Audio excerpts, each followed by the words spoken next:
Hello, my name is John Owen, and this is my final project for the Fundamentals of Physics Online.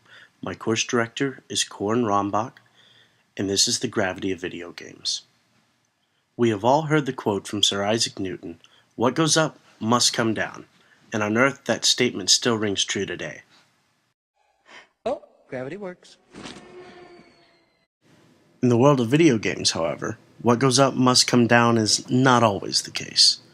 Video games tend to have a warped sense of reality when it comes to physics. In a game, anything can happen. Buildings can fly, man can run faster than a train, people can walk through walls as if they were made of air. What you may not know is that most video games are still being bound by the laws of physics, whether it appears so or not.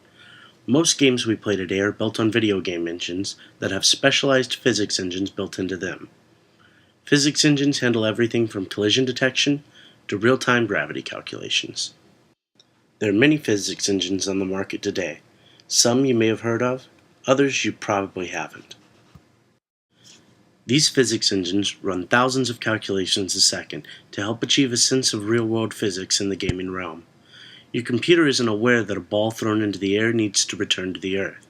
Rather, the physics engine tells the computer that the ball must fall back to the ground.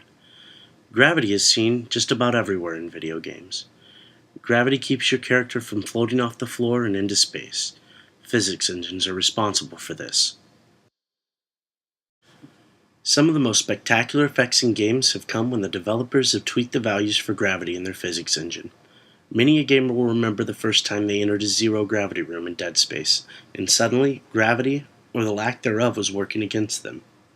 Regardless of what game comes to mind, all gamers have bumped up against a physics engine at some point in their lives.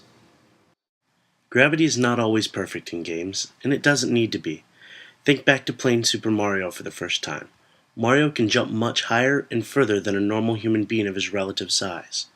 This is not by accident. How much fun would it be if Mario could barely jump to a ledge half as tall as him?